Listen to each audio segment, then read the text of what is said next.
Hello friends, இன்றைக்கி நம்ம வீடியோவில் என்ன பார்க்க போகிறோன்னா, நான் வந்து என்னோடய பெண் குழந்தைக்காக நான் ஒரு இன்வெஸ்ட்மெண்ட் பிளான் வந்து ஒரு இன்வெஸ்ட்மெண்ட் ஸ்கீமில் இன்வெஸ்ட் பண்ணியிருக்கேன். அது என்ன அப்படின்ற என்னோடய பர்சனல் எக்ஸ்பீரியன்ஸை தான் நான் ஷேர் பண்ண போகிறேன். பார்க்கலாம் வாங்க. நம்ம இப்போ இருக்க காலகட்டத்தில் மணியை சேவ் பண்ணி வைக்கிறது அப்படின்றது வேஸ்ட்டு.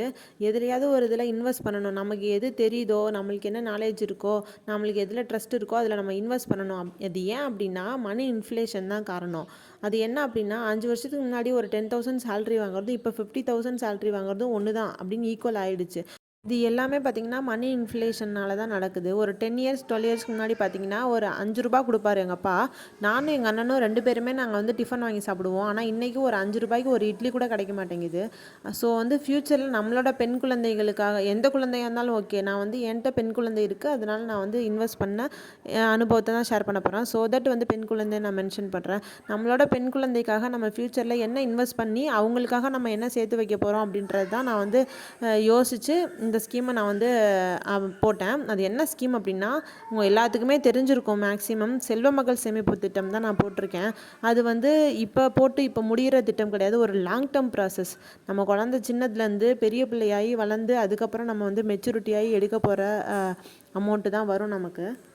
இது வந்து ஒரு லாங் டேர்ம் இன்வெஸ்ட்மெண்ட். அதனால் நான் வந்து கொஞ்சம் கொஞ்சமாக அமௌண்ட்டு கூட நம்ம போட்டு எதையுமே நம்ம வந்து லாங் டேர்மாக இன்வெஸ்ட் பண்ணோம்னா நல்ல ப்ராஃபிட் கிடைக்கும். நம்மளோட பெண் குழந்தைகளுக்காக நம்ம சேவ் பண்ணி வைக்கிற கொஞ்சம் கொஞ்சம் காசையும் நம்ம இதில் முதலீடு தான் பண்ண போகிறோம். நம்ம சேவ் பண்ணி வீட்டில் எடுத்து வைக்கிறது சுத்த வேஸ்ட்டுங்க. இப்போ இருக்கிற காலகட்டத்தில் கோல்டோ சில்வரோ எதுலையாவது நம்ம சேவ் பண்ணணும். செல்வ மகள் சேமிப்பு திட்டத்தை பற்றி டீட்டெயில்ஸ்லாம் பாருங்கள்.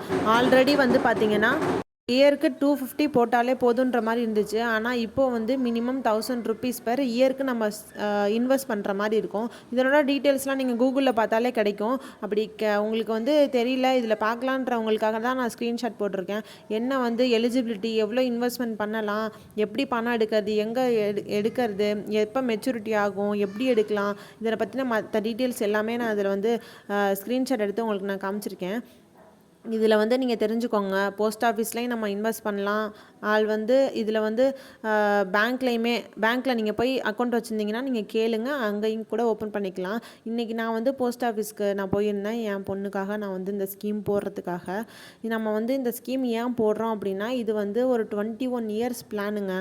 இந்த பிளான் வந்து மெச்சூரிட்டி ஆகிற இயர் வந்து 21 இயர்ஸுங்க. இதில் வந்து நம்ம 15 இயர்ஸ்க்கு பே பண்ணால் போதும். என் குழந்தைக்கு இப்போ தான் 10 மந்த் ஆகுது. ஸோ 1 இயருக்குள்ளே நம்ம போட்டுடலாம் அப்படின்னு சொல்லிட்டு நம்ம வந்து எவ்வளோக்கு எவ்வளோ சீக்கிரமாக போடுறோமோ அவ்வளோக்கு எவ்வளோ நமக்கு நல்லதுங்க.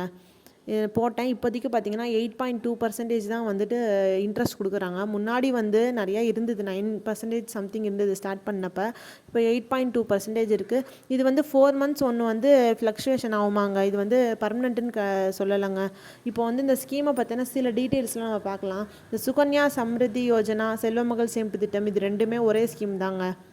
இதில் வந்து எந்த கன்ஃபியூஷனும் வேணாம் உங்களுக்கு. இந்த ஸ்கீமை பற்றி நான் வந்து டீட்டெயில்டாக வந்து நான் இதில் வந்து உங்களுக்கு என்னென்ன கொஷின் இருக்கோ எல்லாமே நான் வந்து இதை கிளியர் பண்ணுறேன். இல்லை இன்ட்ரெஸ்ட் ரேட்டு எல்லாமே நான் இதில் வந்து மென்ஷன் பண்ணியிருக்கேன். இது எல்லாமே நீங்கள் போஸ்ட் ஆஃபீஸில் போய் கேட்டிங்கனாலே சொல்லுவாங்க. 8.2 தான் இப்போதைக்கு வந்து கரண்ட்டில் கொடுத்துட்ருக்குறாங்க. இதுக்கு வந்து பார்த்திங்கன்னா அம்மாவுக்கோ அப்பாவுக்கோ, குழந்தையோட அம்மாவுக்கோ அப்பாவுக்கோ வந்து பார்த்திங்கன்னா சேவிங்ஸ் அக்கௌண்ட் வந்து எங்கே நீங்கள் போடுறீங்களோ அங்கே இருக்கணுங்க. போஸ்ட் ஆஃபீஸில் போட்டிங்கன்னா போஸ்ட் ஆஃபீஸில் இருக்கணும். இல்லை பேங்க்கில் போடுறீங்கன்னா பேங்க்கில் வந்து அப்பாவுக்கோ அம்மாவுக்கோ இருக்கணுங்க. சேவிங்ஸ் அக்கௌண்ட் அப்படின்னு இருக்கணும். ஏன்னா அது மைனர் அக்கௌண்ட் அந்த மாதிரி கன்சிடர் பண்ணிவிட்டு ஒரு நாமினி அக்கௌண்ட் மாதிரி இருக்கணும் அப்படின்றது சொல்கிறதுக்காக தான் இந்த அக்கௌண்ட் வந்து இருக்கணும்னு சொல்கிறாங்க. மற்றபடி வந்து நம்ம வந்து சுகன்யா சம்ரித்தி யோஜனா அப்படின்னே ஒரு ஸ்கீமுக்குரிய அக்கௌண்ட்டை தான் நம்ம குழந்தைக்கு போடுவாங்க. அந்த அக்கௌண்ட்டில் நம்ம நேரடியாகவே பணம் செலுத்தலாம். இதுக்கு வந்து நம்ம குழந்தைய வந்து கூட்டிகிட்டு போகணுன்னு அவசியம் கிடையாதுங்க. நம்ம வந்து 15 வருஷம் நம்ம பே பண்ணுவோம். 15லேருந்து 21 வருஷம் லாக்இன் பீரியட் மாதிரி இருக்குங்க. 18 வருஷத்துக்கு மேலே வந்து நம்ம வந்து ஹையர் எஜுகேஷனுக்காக பணம் எடுக்கணும்னா எடுத்துக்கலாங்க. இது வந்து 1 இயரில் நீங்கள் வந்து அப்ளை பண்ணீங்க அப்படின்னா நம்மளுக்கு வந்து 21 இயரில் நம்ம வந்து எடுத்துடலாம். இது வந்து அதாவது 10 வயசு வரைக்கும் உள்ள குழந்தைங்களுக்கு மட்டும்தான் நம்ம வந்து இந்த ஸ்கீம் அப்ளை பண்ண முடியும். நீங்கள் 10 வயசில் பே பண்ணிங்கன்னா அப்போ குழந்தைக்கு 30 வயசு ஆகிறப்ப தான் நீங்கள் எடுக்கிற மாதிரி இருக்கும். ஸோ வந்து நம்ம எவ்வளோக்கு எவ்வளோ சீக்கிரமாக போடுறோன்னா அவ்வளோக்கு எவ்வளோ முன்னாடியே மெச்சூரிட்டியோ நம்ம குழந்தைக்கு வந்து யூஸ் ஆகும். கல்யாணத்துக்கோ ஹையர் எஜுகேஷனுக்கோ எதுக்கோ யூஸ் ஆகும். ஸோ வந்து சீக்கிரமாக போடுறது நமக்கு நல்லது. இதுக்கு வந்து ஒரு என்னென்ன ஃபார்ம் கொடுப்பாங்க அப்படின்னா ஃபஸ்ட்டு வந்துட்டு அம்மாவுக்கோ அப்பாவுக்கோ அக்கௌண்ட் இல்லை அப்படின்னா அக்கௌண்ட் ஓப்பன் பண்ணுறதுக்கு ஒரு ஃபார்மு, அந்த குழந்தைக்கு அக்கௌண்ட் ஓப்பன் பண்ணுறதுக்கு ஒரு ஃபார்மு, அந்த ஸ்கீமுக்கு நாமினி ஃபார்மு, இன்னொன்று வந்து என்னென்னா பே ஸ்லிப்பு. இது 3 தான். அதாவது பணம் போடுவோம்ல, டெபாசிட் ஸ்லிப்பு. இது எல்லாமே நம்ம வந்து ஃபில் பண்ணி அங்கே நம்ம வந்து சப்மிட் பண்ணுற மாதிரி இருக்கும். தெரிலன்னா கூட பரவாயில்லைங்க, அங்கே இருக்கிறவங்க கூட எனக்கு வந்து கைட் பண்ணாங்க நல்லாவே. ஸோ வந்து எனக்கு ஒன்றும் பிரச்சனை கிடையாது. அங்கேயே வந்து நிறையா இது ஃபில் பண்ணி கொடுத்துட்டாங்க. இந்த ஃபார்ம்லாம் ஃபில் பண்ணி நான் கொடுத்துட்டு வந்துட்டேங்க. எனக்கு மறுநாள் தான் பாஸ்புக் கொடுத்தாங்க. நான் வந்து போஸ்ட் ஆஃபீஸில் தான் போட்டேன் இந்த இன்வெஸ்ட்மெண்ட் பிளான். பார்த்திங்கன்னா இது வந்து எனக்கு பர்சனலாக வந்து ரொம்ப யூஸ்ஃபுல்லாக இருக்கும் அப்படின்னு சொல்லிட்டு தான் நான் போட்டேன். ஏன் அப்படின்னா, நீங்கள் வந்து நினைக்கிறேன் இன்றைக்கி நம்ம ஒரு 1000 போடுறோம், 21 வருஷம் கழித்து இந்த ஒரு 2000 இன்ட்ரெஸ்ட் போட்டு வந்தால் கூட 21 வருஷம் கழிச்சு இந்த அமௌண்ட்டுக்கு வந்து என்ன மதிப்பு இருக்க போகுதுன்னு நீங்கள் நினைக்கலாம். ஆனால் எதுவுமே இல்லாமல் இருக்கிறதுக்கு அந்த அமௌண்ட் இருக்கிறது நல்லதுன்னு நான் நினைக்கிறேன். Something is better then nothing தானேங்க. ஸோ தட் தான் போட்டேன். ஏன்னா நம்மளுக்கு வந்து சேஃபாகவும் இருக்கணும். ஷேர் மார்க்கெட்டில் போடுறவங்க போடலாம், நாலேஜ் இருக்கிறவங்க. நமக்கு வந்து அவ்வளோ அதில் கான்ஃபிடென்ட் இல்லைன்னா நம்ம இது மாதிரி ஒரு ஸ்கீமில் நம்ம போடுறது நல்லதுன்னு தாங்க நான் சொல்லுவேன். நான் ஆக்சுவலாக க்ரோ ஆப்பில் போய் வந்து இன்றைக்கி நம்ம இவ்வளோ அமௌண்ட் இன்வெஸ்ட் பண்ணால் 21 இயர்ஸ் கழிச்சு எவ்வளோ வரும்னு சொல்லிட்டு நான் செக் பண்ணேன். அதோட ஸ்க்ரீன் ரெக்கார்ட் வீடியோ நான் காட்டுறேன். நான் வந்து இது எவ்வளோ அமௌண்ட்டு போட்டால் எவ்வளோ வரும் அப்படின்னு சொல்லிலாம் நான் இதில் சொல்ல மாட்டேன். ஏன் அப்படின்னா, நான் என் பர்சனல் எனக்கு வந்து தேவைப்பட்டதுனால நான் வந்து இதில் போய் பார்த்தேன். உங்களுக்கு நீங்கள் பார்க்கணுன்னு ஆசைப்பட்டீங்கன்னா சுகன்யா சம்ருத்தி யோஜனா கால்குலேட்டர்னு நீங்கள் கூகுளில் போட்டிங்கனாலே வரும். அதில் நீங்கள் வந்து எவ்வளோ அமௌண்ட்டு இயர்லி பே பண்ணுறோம், எந்த வருஷத்துலேருந்து நம்ம ஆரம்பிக்க போகிறோம் கொடுத்தீங்கன்னா அதிலே வந்து கால்குலேட் பண்ணி காட்டும். இயர்லி 10,000 போடுறதா இருந்தாலும் சரி, மந்த்லி 10,000 போட்டு இயர்லி 1,20,000 போடுற மாதிரி இருந்தாலும் சரி, நீங்கள் அதில் போட்டு பார்த்தீங்கன்னா உங்களுக்கு எவ்வளோ அமௌண்ட் வந்து வரும் இன்ட்ரெஸ்ட்டோட. இது வந்து காம்பவுண்ட் இன்ட்ரெஸ்ட் தாங்க. ஸோ வந்து இன்ட்ரெஸ்ட்டோட 21 இயர்ஸ் கழிச்சு நம்மளுக்கு எவ்வளோ வந்து இன் ஹேண்டில் வரும் அப்படின்னு சொல்லி அதுவே காட்டும். அதை பார்த்துட்டு தாங்க நான் வந்து போட்டேன். அந்த அமௌண்ட் வந்து ஒரு 21 இயர்ஸ் கழிச்சு எவ்வளோ பெருசோ சின்னதோ எனக்கு தெரியல. அப்போதைக்கு வந்து எதுவுமே இல்லாமல் இருக்கிறதுக்கு ஒரு அமௌண்ட் இருக்குது. ஏன்னா ஷேர் மார்க்கெட்டில் இன்வெஸ்ட் பண்ணுறதுக்கு எனக்கு வந்து பெருசாக நாலேஜ் கிடையாதுங்க. அது வந்து ஹை ரிஸ்க்கும் கூட. வந்தாலும் நிறையா வரலாம், வராமலும் போகலாம். நம்மளுக்கு வந்து நம்ம வந்து மிடில் கிளாஸ் தான் இல்லையா? மிடில் கிளாஸ் தான் நான். அதனால் நான் வந்து சொல்கிறேன். எனக்கு வந்து நான் இன்வெஸ்ட் பண்ணுற அமௌண்ட் வந்து பெருசாக லாபம் தரலனாலும் எனக்கு லாஸ் ஆகாமல் இருந்தால் போதும் அப்படின்னு ஆசைப்படுறது தான் இந்த மாதிரி ஒரு ஸ்கீமில் நான் இன்வெஸ்ட் பண்ணுறேன்.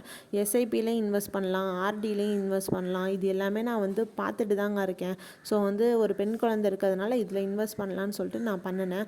இந்த ஆப்பில் எல்லா எலிஜிபிலிட்டி எல்லாமே போட்டிருந்தாங்க. இதெல்லாம் பார்த்துட்டு எவ்வளோ அமௌண்ட் போட்டால் இத்தனை வருஷம் கழிச்சு இவ்வளோ வருதா, சரி அன்னைக்கு ஒரு குழந்தைக்காக ஒரு ஃப்யூச்சருக்கு நம்ம வந்து கொஞ்சம் கொஞ்சமாக சேர்த்து நம்ம வைக்கிறதோட இன்வெஸ்ட் பண்ணி ஒரு அமௌண்ட் வர்றது அதோட கொஞ்சம் அதிகமாக தான் இருக்கும். ஸோ தட் நான் இதில் இன்வெஸ்ட் பண்ணேன். இதில் நீங்கள் போய் கால்குலேட்டரில் செக் பண்ணிங்கனாலே உங்களுக்கு தெரியும் எவ்வளோ அமௌண்ட் போட்டால் எவ்வளோ வரும் அப்படின்னு சொல்லிட்டு. என்னோடய பர்சனல் எக்ஸ்பீரியன்ஸ் படி நான் என்ன சொல்கிறேன்னா, நான் வந்து என் குழந்தைக்காக நான் வந்து இதில் இன்வெஸ்ட் பண்ணியிருக்கேன். மினிமம் ஒரு மந்த்லி ஒரு 1000 போட்டிங்கனாலே போதும். இயர்லி மினிமம் 1000 வந்து நீங்கள் போடணும். அதில் அவ்வளோதான். இதில் என்னன்னா, நீங்கள் ஒரு வருஷம் பே பண்ணாமல் விட்டுட்டிங்கனாலும் ஒன்றும் பிரச்சனை கிடையாது. ஒரு 50 ரூபா ஃபைன் கட்டி நீங்கள் வந்து திரும்ப வந்து ரீஸ்டார்ட் பண்ணிக்கலாம். அது மாதிரி அதாவது அந்த குழந்தைக்கு நம்ம வந்து இந்த ஸ்கீம் போடுறதுக்கு என்ன ப்ரூஃப் வேணும்னா, ஆதார் கார்டும் பர்த் சர்டிஃபிகேட்டும் கண்டிப்பாக வேணும் அப்படின்னு சொல்கிறாங்க. அது மாதிரி வந்துட்டு அக்கௌண்ட்டும் வந்து செப்பரேட்டாக போடுறதுனால நம்ம டேரெக்டாக அவங்க அக்கௌண்ட்லேயே நம்ம வந்து டெபாசிட் பண்ணிடலாம். நம்ம நேராகவும் போய் டெபாசிட் பண்ணலாம். வந்து போஸ்ட் ஆஃபீஸ் அக்கௌண்ட்டுனா ஐபிபி மொபைல் ஆப் மூலமாகவும் நம்ம டெபாசிட் பண்ணலாம். ஆன்லைன் ஆஃப்லைன் ரெண்டுமே வந்து பண்ணலாம். அது மாதிரி வந்து 18 இயர்ஸுக்கு மேலே போச்சு அப்படின்னா நம்ம வந்து ஒரு 50% அமௌண்ட்டை வந்து நம்ம வந்து வித்ட்ரா பண்ணிக்கலாம். அதாவது கரெக்டான ப்ரூஃப்லாம் கொடுத்து நம்ம ஃப்யூச்சர் அவங்களுக்கு வந்து ஹையர் எஜுகேஷனுக்காக நான் இதை எடுக்கிறேன் அப்படின்னு சொல்லிட்டு ப்ரூஃப்லாம் கொடுத்துட்டு நீங்கள் வந்து எடுத்துக்கலாம். அது மாதிரி வந்து இந்த குழந்தைக்கும் வந்து கண்டிப்பாக அங்கே போகணுன்ற அவசியம் கிடையாது.